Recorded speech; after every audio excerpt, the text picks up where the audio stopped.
The Alliance for Innovation and Transformation is an alliance of pacesetters, forward-thinking higher education CEOs committed to leading by example to show other higher education institutions how to innovate and transform their organizations in the face of unprecedented challenge and change.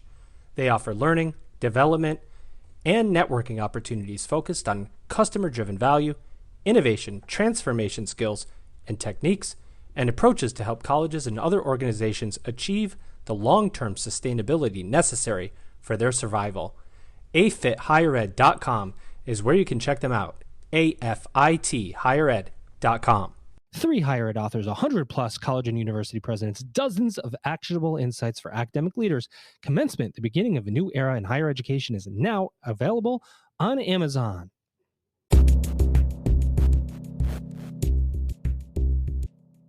Welcome back, everybody. It's your time to EdUp on the EdUp Experience podcast, where we make education your business. Dr. Joe Salustio back on another episode. You know, we've passed like 560 of these suckers. We've been downloaded 250,000 times, now on the march to 300,000. We think we'll be the first podcast to hit that type of number. We've interviewed over 200 college and university presidents at this point. You know the numbers. I post them on social media and I tell them to you. But we're going to have a little bit of a broader conversation today, I think.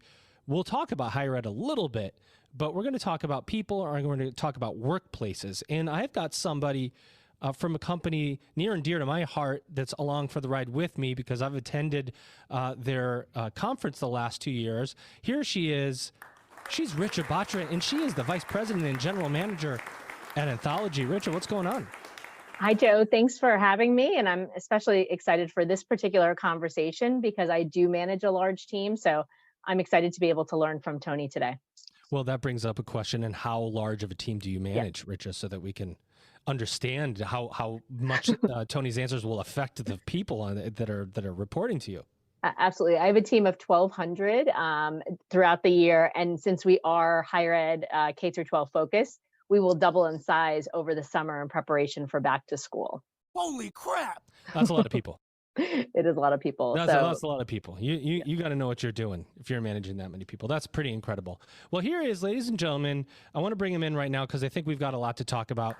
He is Tony Bond, and he's the Chief Diversity and Innovation Officer at Great Place to Work. Tony, how are you? I'm great. How are you, Joe? I am well. Nice to be here. Yeah, we're well. We were waiting to talk to you. Richa and I, we met earlier in the week, and we're like, how are we going to grill him? What are we going to grill him on? Can we corner him? No, we're not going to do any of that. But we were excited to talk to you because there's so much going on at your organization. So for our audience that hasn't maybe heard of Great Place to Work, just level set for us. What is Great Place to Work? What do you do? How do you do it? Yeah, it's a great question. So I get this question all the time. Where do you work? I say, Great Place to Work. What's the name of the company? That's actually the name of the company. And so we consider ourselves the global authority on workplace culture. And the reason I say that is we survey over 10 million employees every single year, over 10,000 companies in over 98 different countries. And we've been doing that for over 30 years. And so we've gathered quite a bit of insight on what it means to be a great place to work and what leaders can do to create a great workplace. And so that's what we do. So our mission is to create a great place to work for all, no matter where you work. If you're in the executive suite, if you're on the front line or in the shop floor, or if you work from the comfort of your home, in your home office or bedroom. We want it to be a great place to work for everyone. So that is who we are. What, before I hand it over to Richa, because I know she's waiting with bated breath to get to you, but what makes a place a great place to work? Does that seem like an obvious question, but I have to ask it. Yeah, well, that's a great question. I mentioned over 30 years of research. Really what we found is that a great place to work is one where employees trust the people they work for, they have pride in the work that they do, and they enjoy the people they work with. There's really 3 different dimensions. That really is what creates a great place to work. And there are a lot of things underneath those 3, but those are the 3 main areas of what makes a great place to work. Richa, I know you've been waiting. Now, let's go. I know it's my chance. I have been waiting, so I've been excited for this conversation. And I think, especially in this current economic climate, what we're seeing in tech, how can a company still be focused on employees and being a great place to work when also driving to financial outcomes and having to do cuts? Like, what are you seeing that can create that balance? Yeah, that's a really good question. So those three things I mentioned, really trusting the people that you work for, and that trust is made up by, if feel like my leader is credible, my leader kind of understands how to get us to where we need to be, my leader is fair, and then my leader demonstrates respect. Those three things as a leader, if I show up that way every single day, it builds a high level of trust, which works in good times and in bad times. And so if I'm having to make cuts and letting people go, if my people feel like I did that in a way that it was my last resort, I tried all the other things I had to do, and this is the last resort. Also, if I'm engaging people in that process and creating a full understanding of why we're making those decisions.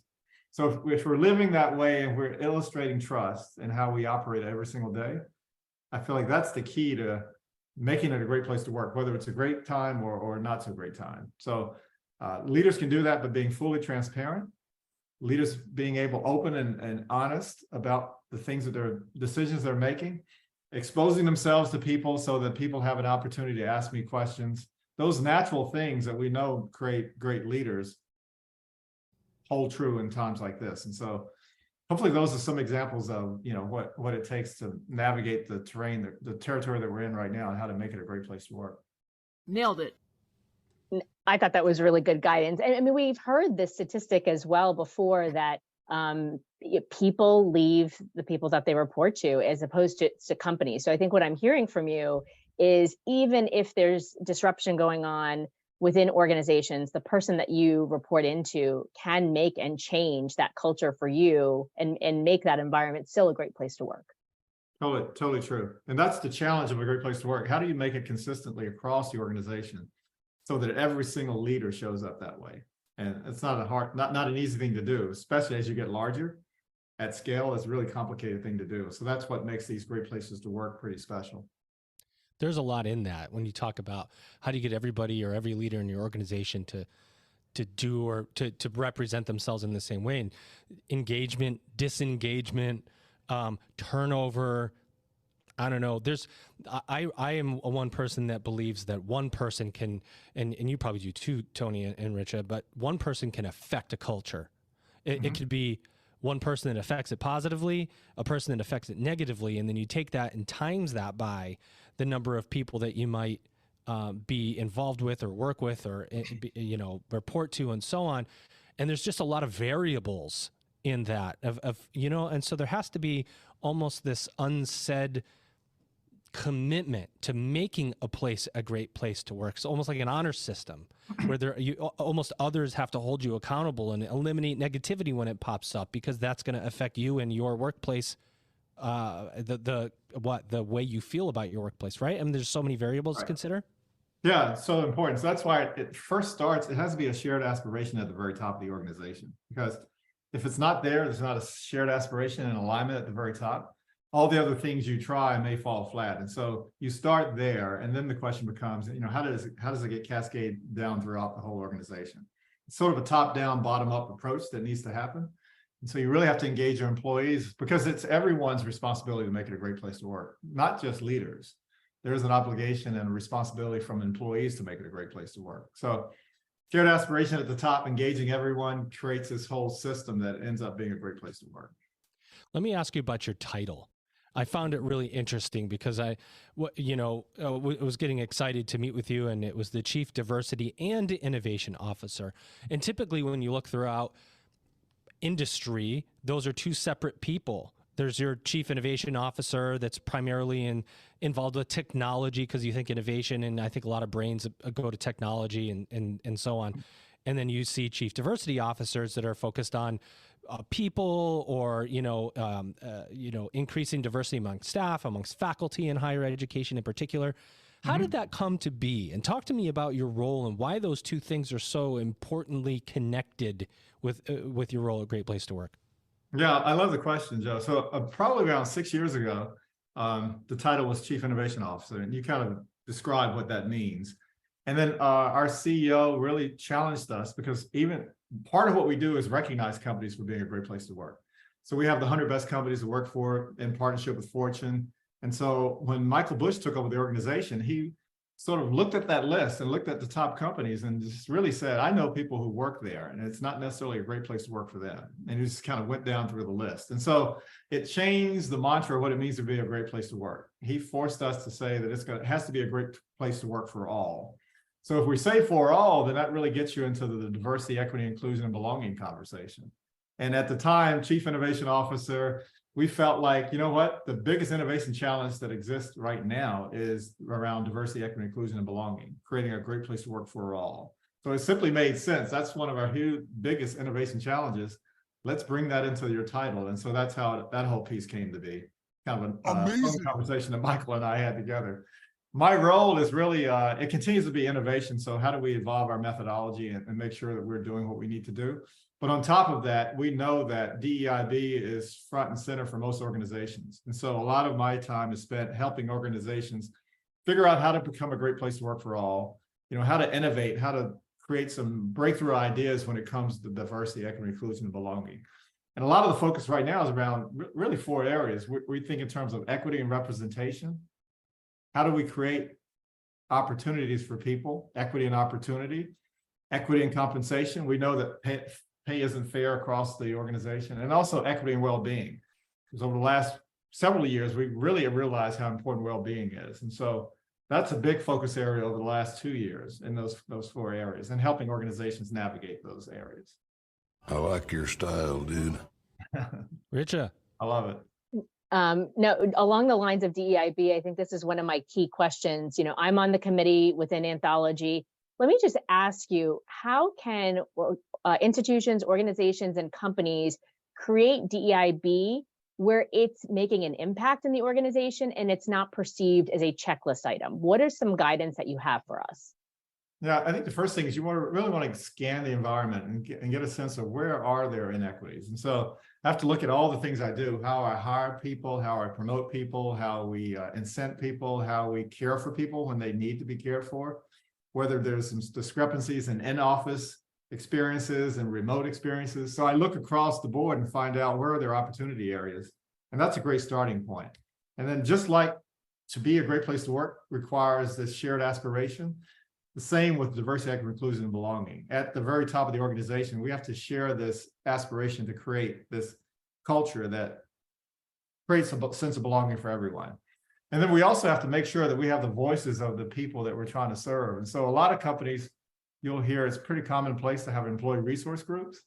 That's a way to tap into the voices of all of your different people representing different demographics within your organization.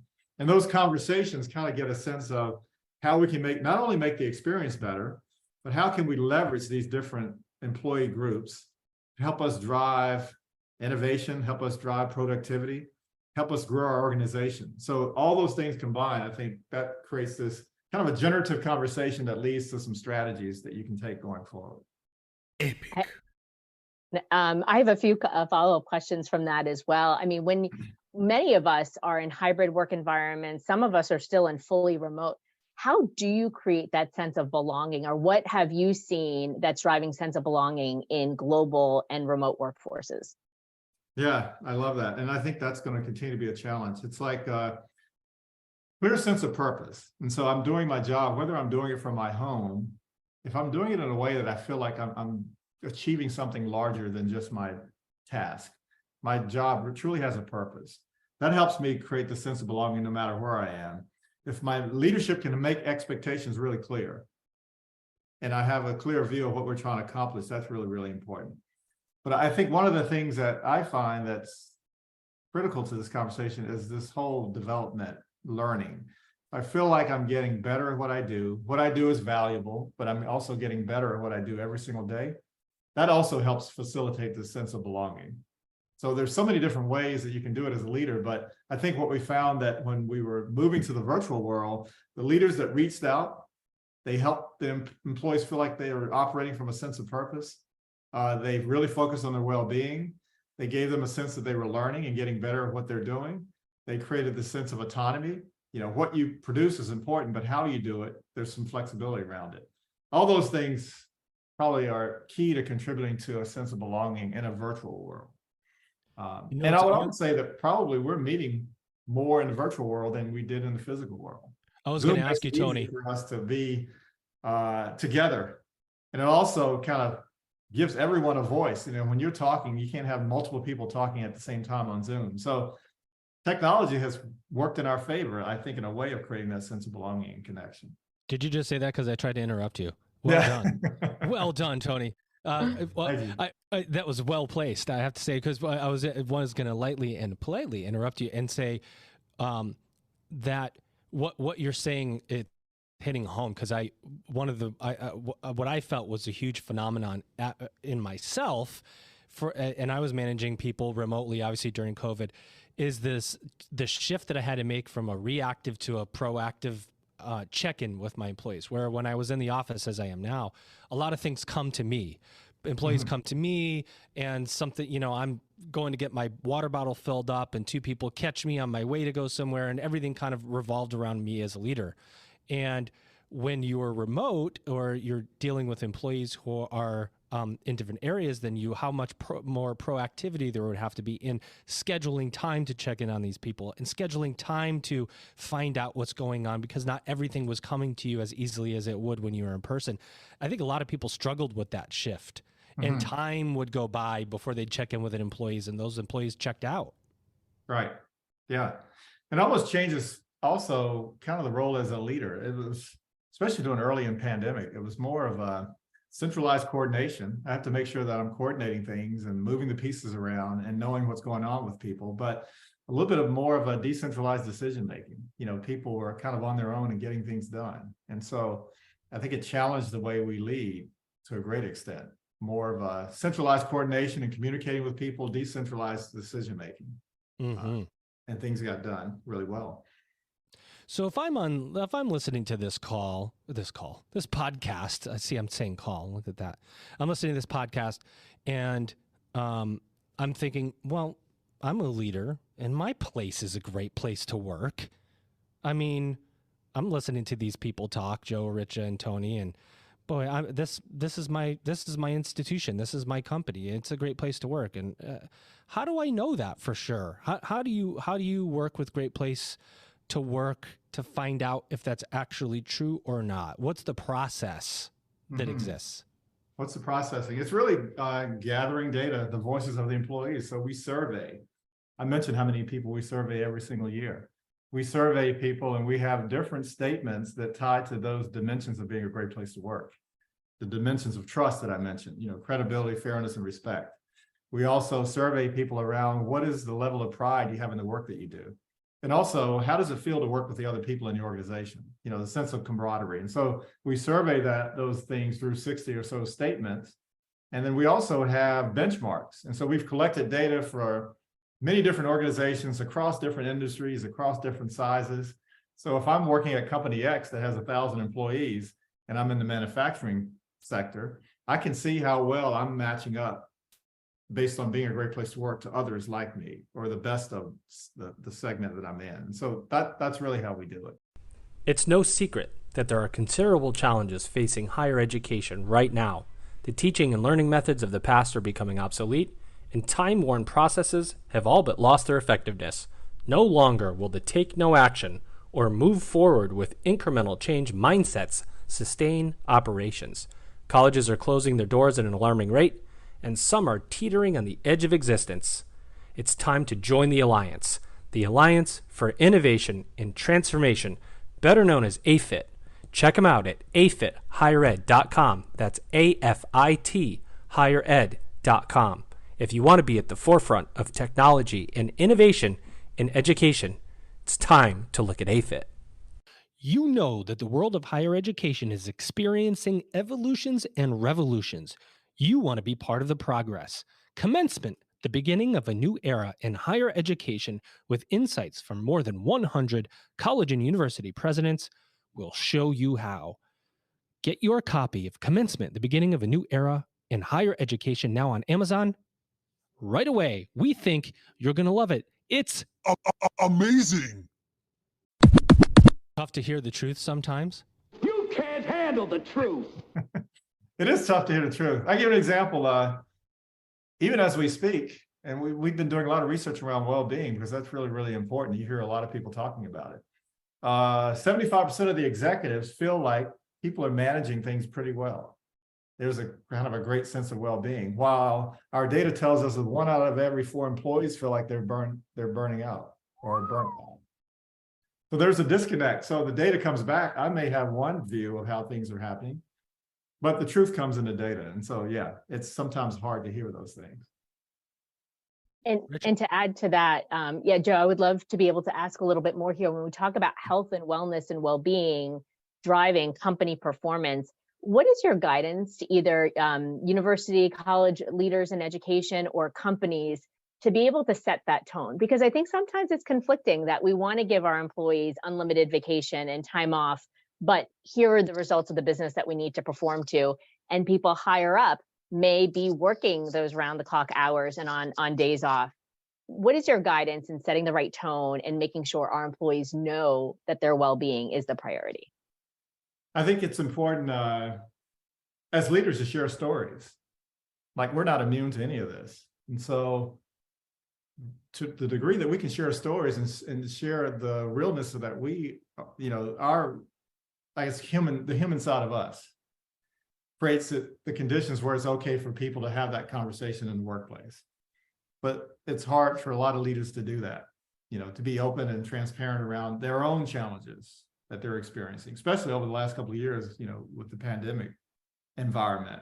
So I feel like that's key. The stories I can tell, being open and honest about how I'm experiencing things, creates this sense of comfort and kind of psychological safety for other people to share. Then it becomes something that we can talk about, and it's okay to talk about it. And along those same lines, I mean, obviously we have seen incredibly high levels of attrition, employee attrition within companies, as well as in higher education over the last few years. The having employees focus on wellness, well-being, are there metrics that correlate to that and lower attrition? I think there's metrics to correlates overall, even before this happened, the pandemic, to lower attrition when you create a great place to work. So to give an example, if I'm looking in terms of hospitality, the average turnover rate is like 52% in that industry. But within a great place to work, the best companies is around 24%. So by doing those things to create a great experience for people every single day, by having people know that they're working for a leader that they totally trust, they have pride in what they're doing, they're connected to the people they work with. It doesn't matter the scenario. Back in 2008, during the recession, when a lot of companies were struggling, great places to work, companies did really well. And so I think that's the key, because if it's not the pandemic, it'll be something else coming up in the future. But if the foundation is to create this great place to work, and it becomes pretty resilient overall. So hopefully that answers your question around attrition. No, absolutely. I think that's incredibly helpful. I mean, we know that there's financial impact when we lower the number of attrition and the turnover and the cost of training and onboarding. So I think that's incredibly helpful. Yeah, and the reality right now is we did a global study, a normative study. Only less than 50% of the people are working or experiencing trust-building behaviors in the workplace. So there's huge opportunity out there. And then even when you put on top of that some sort of a crisis situation, then it becomes really a problem.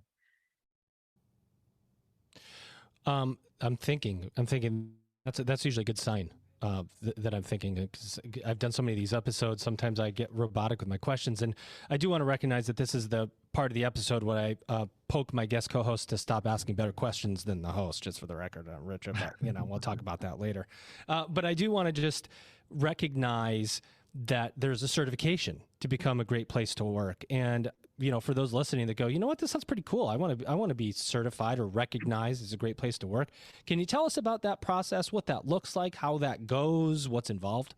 Mm-hmm. So any organization wants to be certified, it's a fairly easy process. So basically you would survey your employees, and in turn, if let's say 7 out of 10 people come back and say it's a great place to work. So it's based on those statements that I mentioned earlier. If 7 out of 10 people overall say it's a great place to work, then you become a certified great place to work. And with that, you can display things on your website. You can show that you're a certified great place to work. And it means a lot, especially with people looking for jobs. That's one of the criteria they're looking that they're actually using. Is it a certified great place to work? And then once you become certified, it opens you up to other opportunities, like our list that I mentioned, the 100 best companies to work for list. The best of the certified companies are eligible to be recognized in those lists. And so that's really how the process works. What you get with that certification is also data that helps you understand the workplace experience. You get both quantitative data and qualitative data. Two of the things we ask people are what makes this a great place to work and what would make it a better place to work. And so all that information not only is for recognition, but it's to help you make your workplace even better. And depending on your engagement with a great place to work, you may get a culture coach that helps you understand the data and helps you come up with some ideas on how to make things better. So hopefully that explains the process. Simply put, 7 out of 10 people say it's a great place to work, then you're certified. So what happens, there's the opposite side of the coin here. What happens when 4 out of 10 people say that you're a great place to work? That itself is an indication that you've got a ton of work to do, or does Great Place to Work come in and advise you and say, hey, guys, this is where you need to go. Here's what the results were. Here's what we recommend. Is there an advisory process or consulting process involved in that, or is it kind of go figure it out and come back when you get to 7? Yeah, there are some advisory. Some of the insights are built into the technology that we provide for the surveying. So you get the results, but also there's some insights that are built into that, as well as you have the opportunity to speak with culture coaches who are very fluent in what it takes to become a great place to work and how to close some of those gaps. And I think the key is if I'm like 4 out of 10 people are saying it's a great place to work, what people are looking for is, number one, you asked me for the feedback. You showed appreciation for the feedback that I gave you. You're giving me the sense that you're going to work with me to make things better. And so you find those areas. You can't turn everything around overnight. But what are the key areas that you can leverage? And so you start there and you start working on these things. And Great Place to Work can help you figure out what those are and give you some insights on how to leverage those areas. But yeah, to answer your question, you get insights. You also get support to make things better. Amazing. Richard, you got more? I do. I have tons of questions. You have mentioned a lot about leadership or management training, coaching for organizations that have the certification and designation.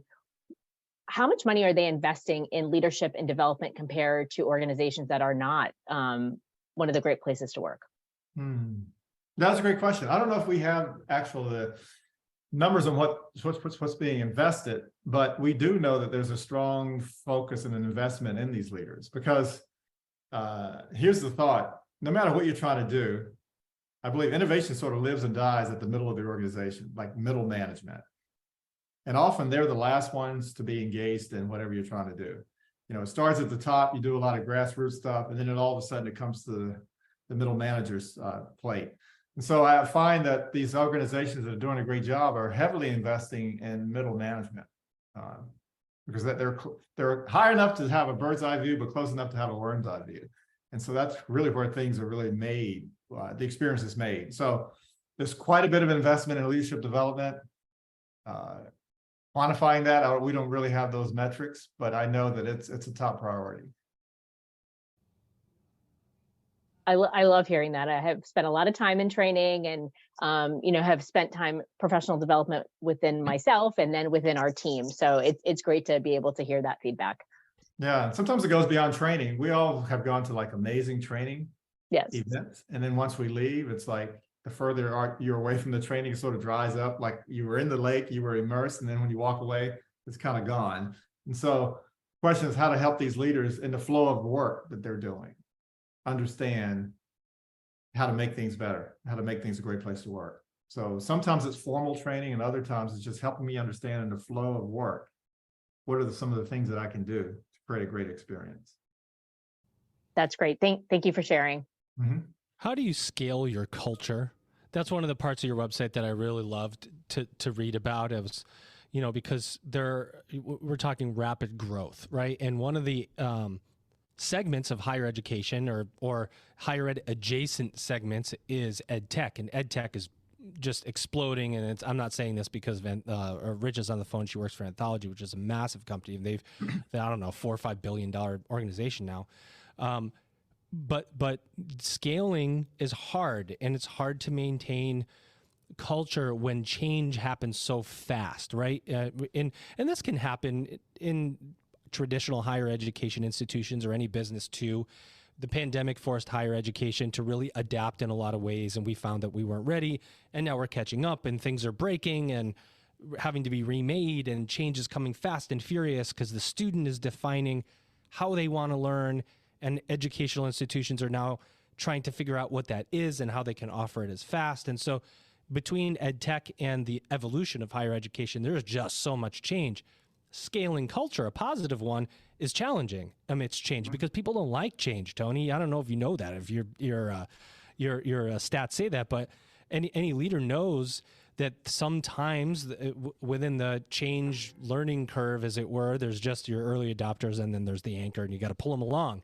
And then it's hard to move that whole group of people to a place that you want them to be when you scale and your business is growing. Can you talk a little bit about that and what culture scaling means and how to do it, and what organizations are saying about it? Yeah, that's a really great question. So I feel like change management is a little bit different now. It's before where you would sort of implement change and then you freeze things and then you would back to a stable state. I don't know if that's possible anymore. So change is kind of constant. And if you have the conditions of a great place to work, we know that makes people more agile. And so part of what you want to do is engage people. If you're trying to change, you want to engage as many people as possible into the innovation effort. And we have sort of this innovation velocity ratio, which basically measures, to what degree do people feel like they're involved in innovation?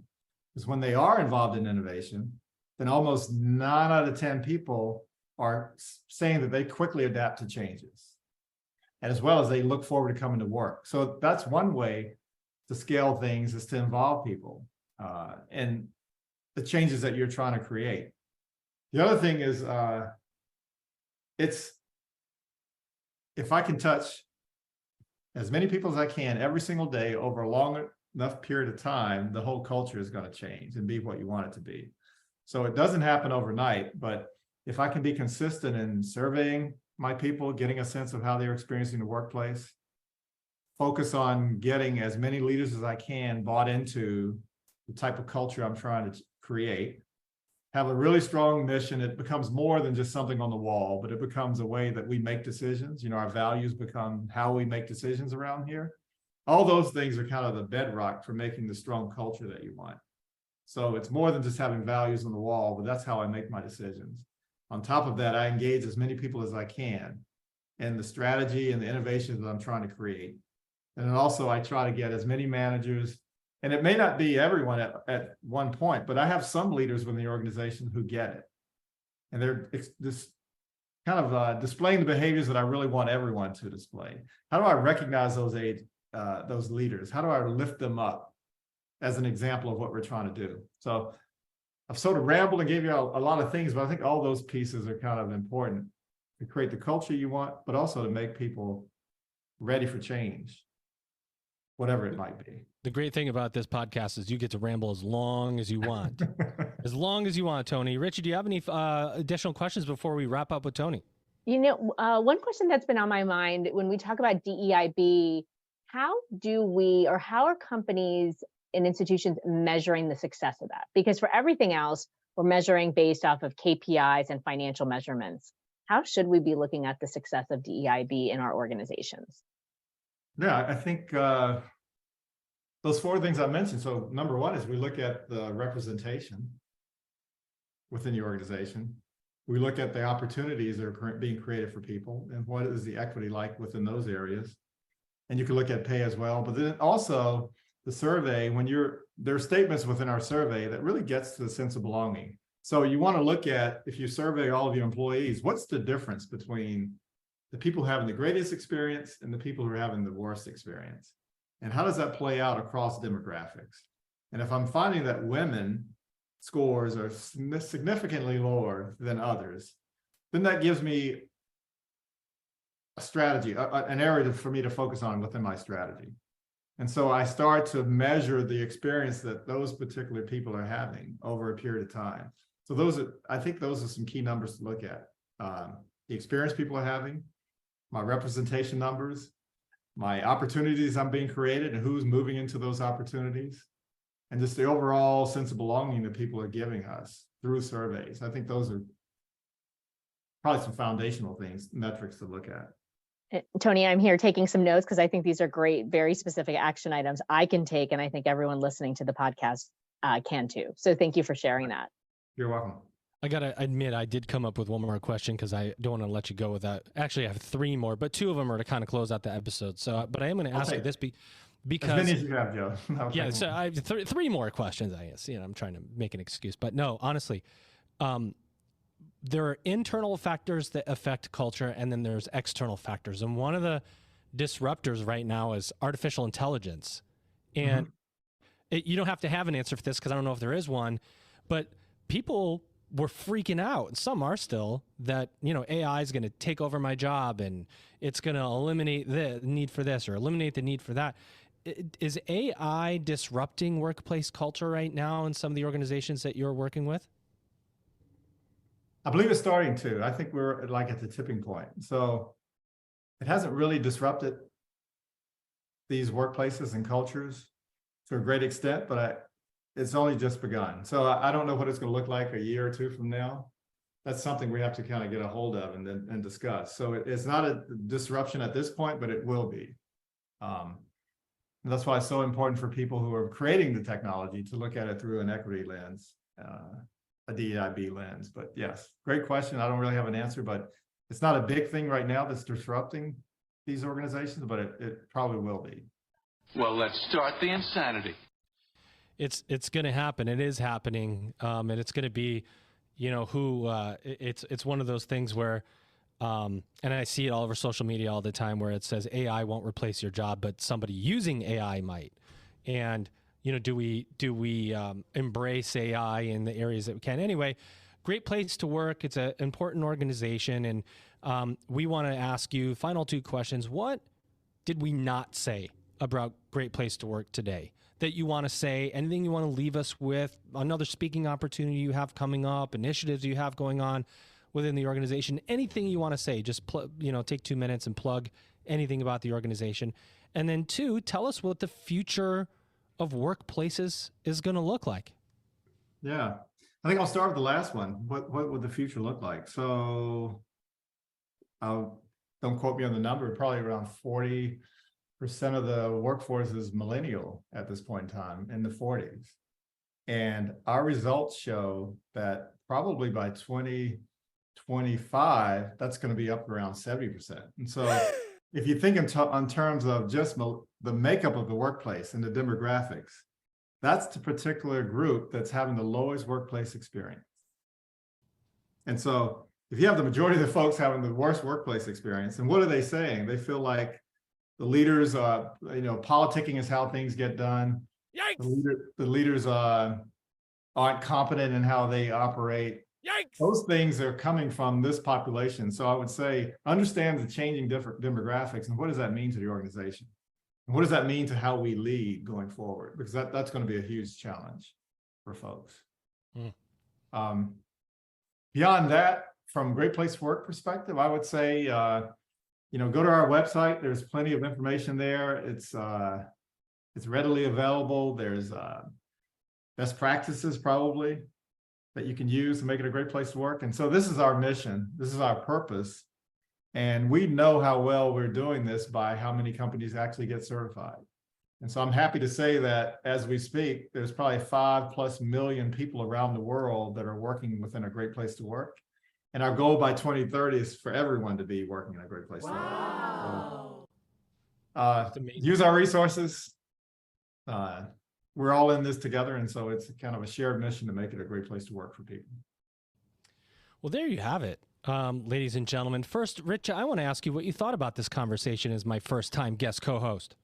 I was very excited for this conversation with Tony. I loved it. I love learning from you. And I think we all have, a lot of good key action items from our conversation today. So thank you for having me, Joe.